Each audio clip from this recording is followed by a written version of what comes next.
It's time now for the Success is Subjective podcast. Here is your host and therapeutic consultant for young adults only, Joanna Lilley.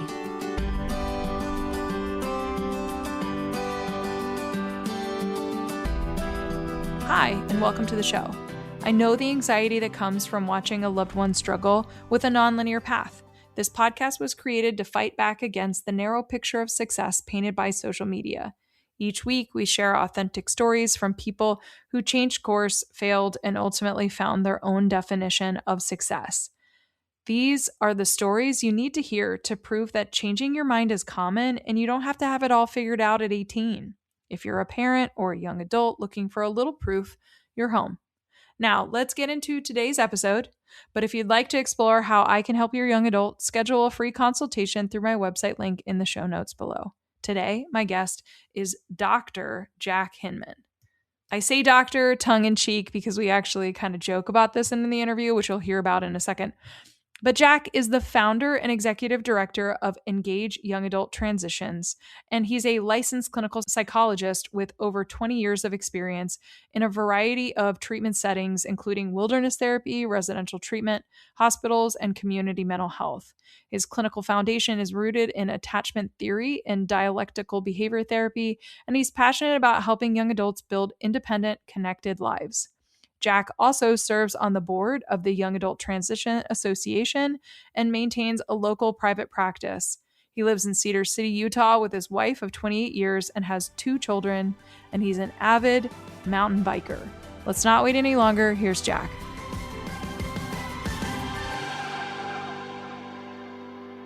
All right, so welcome, Jack, but I want to call you Dr. Hinman because you did earn that title. So what do you want me to refer to you as? Totally call me Jack. If I can save your life or do open heart surgery, then you could call me doctor. But I could only probably just like maybe hold your hand, make you feel good about maybe passing away or something like that. But yeah, until I can save your life, then you could call me Dr. Jack. But just call me Jack until then. Okay? Okay. All right, Jack, thank you for being a guest on the podcast. I'm excited for this conversation. Let's just jump right in. Why don't you tell our listeners, where did you grow up? Because obviously we already know the fact that you've got this advanced degree, but I want to know the backstory leading up to it. So tell us where you grew up, and then what was the messaging that you were getting about what you're supposed to do after high school? Yeah, I grew up in Memphis Memphis, Tennessee. And yeah, like I didn't really get any messaging. I kind of like, I'm an only child and my parents kind of had their own stuff going on, kind of grew up in a chaotic kind of like family situation. And like for me, I just lean into relationships. I lean into friendships. Like I just quickly realized that I needed some security. I needed consistency and stability. And I found that on my own. And I don't know how in the heck that I even know how to like even think about finding it, or I needed something instinctually, organically wanted me to lean into relationships. And so I ended up building some really close connections with like best friends today. Like, I mean, literally we still talk, we text, we see each other yearly. I just saw one of my closest Memphis friends just like a few weeks ago. And so that connection, I just kind of followed them. I didn't really have a sense of direction. I didn't have a compass, and I ended up moving out west. And while I was in high school, it was music and mountain bikes. And so those are the things that really kind of like, that was our connection.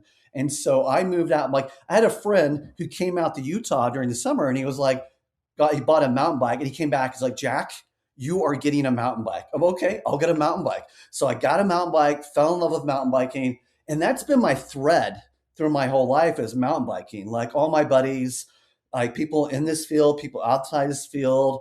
It's like I've been a mountain bike coach. My son has worked at multiple bike shops. It's just like, it's now multi-generational. So yeah, I just found these phenomenal people, human beings.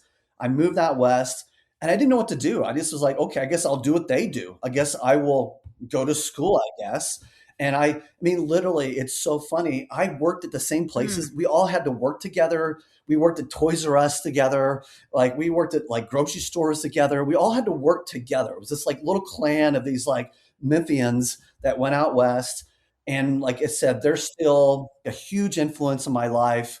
And it really, it propelled me in the value of connection. And so I've got like phenomenal people in my life that I'm super close to. And so, yeah, like, and then as a parent, I double down on connection with my kids. Like even the type of house I bought, I wanted a basement where we can have the kids can bring friends over. And I wanted to be the house where kids can hang out and have fun. And I mean, I'll load up the fridge full of like drinks. I mean, of course, they're like soft drinks and stuff like that. No alcoholic drinks. That's what my parents did. My parents totally was in that space. But yeah, connection. And that's been my driving force is connection with people.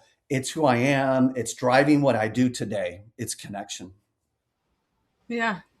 Wow. Okay. So I knew just like a little piece of that story. I knew that you loved mountain biking. I knew that was a part of your identity now, but I didn't know that that was like one of the things that you connected with even in like childhood back where you were raised. And so like you said, this is the thread throughout. This is one of the threads throughout. So that's just like a fascinating fact that I just learned about you and how that's also influenced your parenting as well as your connections in relationships, friendships, and probably work colleagues too. But you also planted the seed. Hey, I wasn't thinking about college or I wasn't thinking about, from Memphis, where am I going? What am I studying? It was, hey, I'm going to go be with my friends. These are my people. And they happen to be going to school. So you just happen to be going to school too. So how did you end up then?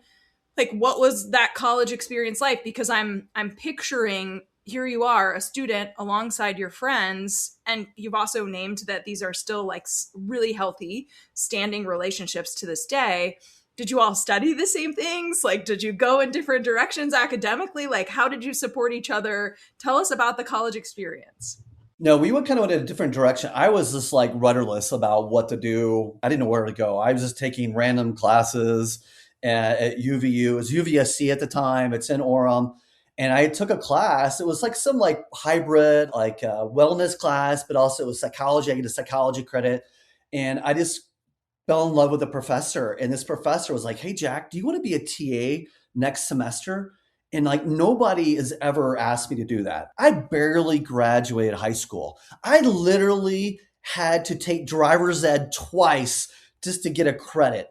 I mean, literally on the day of graduation, I'm running to turn in the paper for I wrote a paper on like drinking and driving, whatever, as I had a party at my house. I'm in my bedroom writing this paper and about drunk driving, and I turned this paper in. I didn't find out that I was going to graduate high school till an hour before graduation started. I was sweating bullets. Like, am I going to like even get to walk? And so I barely graduated, and so this professor saw something in me, and it just clicked, and I was like, whoa. I never thought myself as a TA. I never thought myself as an academic person. And so that's when I just really drove my motivation, got in the field of psychology. And then I ended up like going from like UVSC or UVU to Westminster College in Salt Lake. I followed a girl that was in the psychology department. And then I ended up meeting my wife at that college, which is not that girl. And then, but I still like stayed in close contact with my buddies. Like my one friend's a pilot, other friend's a chiropractor. And then I just went to grad school. And I think it's interesting what people say, especially in this field of mental health, like what got you in this field? It's interesting how that question evolves, or your answer, evolves. You become more honest with yourself as you become older. So that was a spark. But I actually went to a lot of family therapy as a kid for my mom. My mom was in and out of hospitals, and that was definitely a driving force. But just once again, like you think about the field of mental health, it's all about connection. And so I think I found my skill set. I love connecting people together. Like I'll be at a conference and I'm like, hey, you got to meet this person. They do this or that. And I love building connections with other people. That's what we do. That's what I love doing. I love building connections here. And then I guess as a parent, like, man, my kids can really easily manipulate me if it's about friendship. If it's anything related to building a relationship, man, I will double down on that. Where we just went to New York for Christmas, which is so cool. I brought my son's girlfriend with us. It's like, cool, let's bring her along. And I will like have treats at our house and we'll play games. I just always want to have people around because I just, once again, the value of friendship, and it's cool to see my kids build those connections too. Yeah. Okay, so I know what you're doing now, but let's fill in the gaps of you going from grad school to present day with the work journey, which also will kind of, like you said, probably infuse some parenting points at that, along the way. Here's when you get married, here's when you start having kids. Clearly, it's evident that you are a connector and you also are focused on attachments or relationship. That's like, to me, very clear that that is kind of the foundation of the work that you do, not just professionally, but personally, because you're really like hammering that home. So describe kind of the winding journey that led you to where you are now, because I know Westminster College is up in Salt Lake. You are no longer up in Salt Lake. So at some point there was a move, or there were several moves. So kind of paint the picture of the journey leading to where you are now. Yeah, I met my wife at Westminster College, and then I was like, okay, I was a senior and she was a freshman. I was 24 and she was 19. That's wild. Literally, it was so quick too. I mean, literally, I met my wife on February 13th and we're married by August. That's like, kids spend a lot more time in treatment than I did courting or getting to know my wife. And then I was like, okay, I want to go to grad school. And I'm like, you want to come with me? And so at the time I had a thinking pattern where I had to get married to live with somebody. That's changed in my own development, and I'm in a different space in that place. So I was like, and I also asked her, I was like, hey, let's move in with my dad and let's get married and move with my dad, and let's move from Utah to Missouri. My wife has never been even west of like Denver. And so I convinced her to move to Springfield, Missouri, move in with my dad, and get married. Like, it was crazy. And so she was 19, I was 24, and we kind of grew up together. I mean, I was super immature, still trying to figure out my stuff, and she was 19, and so we kind of like grew up together. We've been married for 28 years now, and it's interesting where our interests have been shaped together. And so so I went to grad school in Springfield, Missouri. Went to a professional school. It was basically, I hate to say, if you pay, you can play.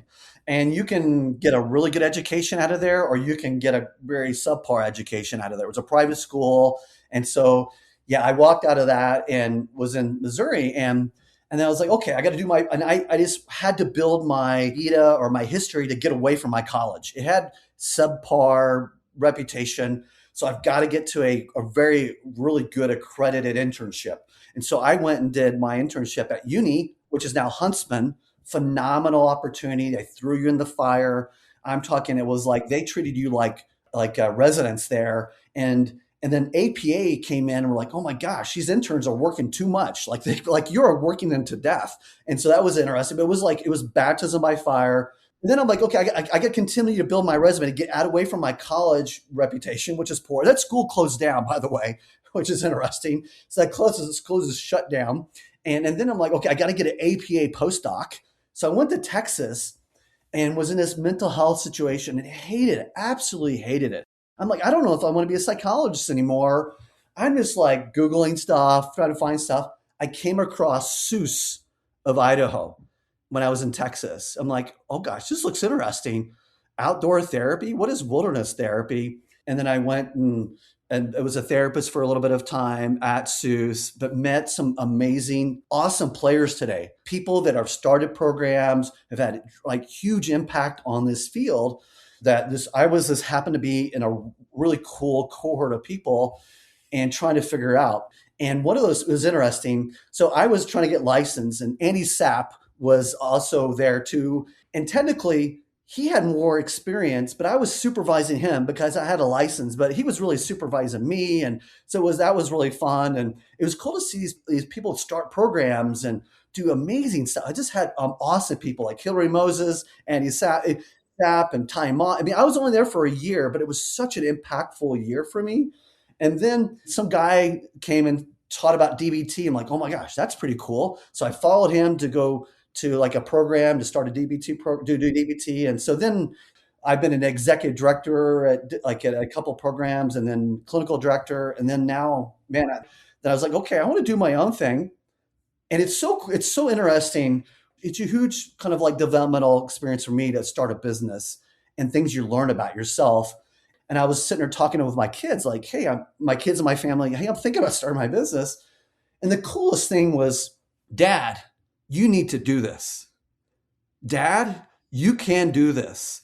And it was so cool that my kids had more confidence in me than I did myself. And of course, they totally had a lot of faith and confidence in me. And so it's been a really cool thing where we started Engage, and we call them like urban vacations, because we live in kind of like the outdoor. We don't get to see big cities. So we always do urban vacations, which has been amazing for my kids.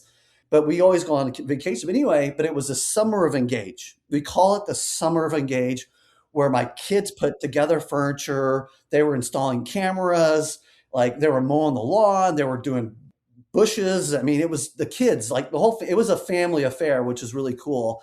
That's where I'm at today, is now Engage here in Cedar City, Utah. And just so for anybody that's like, wait, what is Engage? Who do you serve? And then I'm going to follow it up with an additional question. Yeah. So we're young adult transition. And it's so interesting how a lot of people like, what is transition? What the heck is transition? It's its own little animal. It's like there's an association for transition, YADA, Young Adult Transition Association, which is phenomenal programs out there to specifically just help build that bridge from like working with clients that are like working clients are post acuity in a setting. And so the whole transition kind of field or space is providing high clinical support in a normalized environment, in a community-based environment. And so we're working with clients that are living their lives while they're getting all their support. They're working towards getting a job. They're working to going to school or are going to school or getting a job or dating. And so it's what I love about this space is that it's so cool to see them do it firsthand. Like right now, the lighting for the camera for this podcast is natural light in this window. I get to look out every day. It's like I'm like perched on a little, I don't know, whatever I'm perched at. And I get to look out the window every day and see all these young people go back and forth, and life coaches and therapists, and I get to see who's hanging out with who. And so it's just cool to see them moving forward and really working through like depression, anxiety, building skill sets around executive functioning, really working through avoidance. So we work with clients that are kind of like, we like to have a heterogeneous population to a certain degree. So we work with clients that are ASD1, clients have got trauma, clients have had attachment distress. And so, yeah, they're getting therapy. We went skiing this week. We do cool stuff every single week. Like they went skiing this week. They go mountain biking. We have a dedicated person that does adventure. Maybe we do neurofeedback. We have case management. It's a lot. And so the thing for us is like, we want to find that one anchor for that young person. What is the anchor? Because we throw a lot at them, but they're not going to be interfacing at a high level to all parts of our program. But if they can find something that's the anchor in this process, like how I found that anchor. I found the anchor of connection and friendship. So we've had young adults find the anchor in our community, find the anchor with their therapist, or we had a young man that his anchor was the auto mechanics program at the technical college here. And the thing about us is that we want to find the anchor. Everybody shows up differently. Everybody has a different bandwidth for engagement. And we respect that, and we honor that, and we support that. And so we've got clients that are super, super engaged in the community. We have clients that are working on that. And so we look at participation as an indicator of progress, but it's really about the outcome. And sometimes the amount of participation does not necessarily correlate to the outcome. And so we have to be flexible how they show up. And everybody shows up differently, and we respect that. As long as we're just moving at that 1% growth, that's what we're looking for. And so, no, it's been really cool. We're going into our 4th year. Man, we're at the highest number we have ever been at today, 20 young adults, which is so rad. And I'm sitting there trying to order furniture for a 4th house, which is really cool. Knock on wood, man. Like, you never know the ups and downs of this field. Like I'm riding the wave right now, feeling grateful for the people I work with. I feel grateful for all the there's some awesome people out there. Like I've really leaned on that have been huge connections, huge like mentors to me in this process. I have not done it alone. I've got an amazing group of people here. I've got an amazing group of partners. I got great friends like Dan Phillips, who's been part of this Echo space, who just texts me and we're talking. And I've got like great people that have been so awesome, like Eric and Josh of like Eric Cornerstones in Maine have been so cool to me. It's just cool to like be in this space. There's great people out there doing awesome stuff. And it's just fun. The transition work is super exciting because you get to see them, these young adults do cool stuff. It's really cool. I love it. And for anybody that is curious to learn more, we'll make sure we have the links in the show notes as well as your contact information.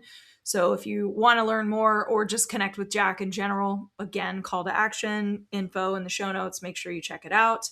All right. So Jack, to wrap this up, now you've painted this picture where you grew up to what it is that you're doing now. And I ask this question to all of my guests. Do you see yourself as successful? 100%. And there's two things I gauge it on: connection and health. I feel very successful in my relationships with my family, with my kids and my friends. And I feel really blessed and grateful for my health. And so I continue to work on, and success is something that it's not given to you. You have to work at it. Like relationships, you have to work at it. You have to be intentional. You have to be intentional in your relationships, and you got to be intentional in your health. And those are the two key things in life: relationships and health. All right. Well, I feel like we could probably spend another like 2 hours just like shooting the shit. Like I could probably ask you more about attachment or connections specific to the young adults that you serve, but we're going to put a pin in it for now. And more importantly, I want anybody that's curious to learn more or just connect with Jack again, please. Contact information is in the show notes. Jack, thanks for showing up and being vulnerable and honest and sharing. Obviously that was like the tip of the iceberg in terms of who you are getting to where you are today. But I still am grateful for you carving out time in your busy schedule as a business owner to share your story, because I know somebody listening this is going to mean something to them. So thank you. Awesome. Thank you, Joanna. I really appreciate the experience. I love talking about my friends. I could talk about my friends all day. So I love it. That's it for this week's Success is Subjective episode. We want to thank our guests for joining Joanna on the show this week and for being willing to share your journey. This podcast would not exist if it weren't for people such as yourself. Stay tuned for our next episode, where you can bet it'll be another amazing human sharing their personal story with the world. Make sure you check out the show notes, where you will find contact information, website details, and all social media for our guest. If you're interested in being a guest on the podcast, you can email joanna@lilleyconsulting.com. Be sure to check out the lilleyconsulting.com website for additional resources outside of podcasting. Now, if you're listening to the show on Apple Podcasts, please subscribe. And while you're at it, feel free to leave a review. You can also download to listen to the Success is Subjective podcast on other popular podcast apps, such as Audible, Google Podcast, iHeartRadio, Spotify, Stitcher, and TuneIn Radio. Thanks again for listening in, and remember, there is no single path through life. Success is what you make it.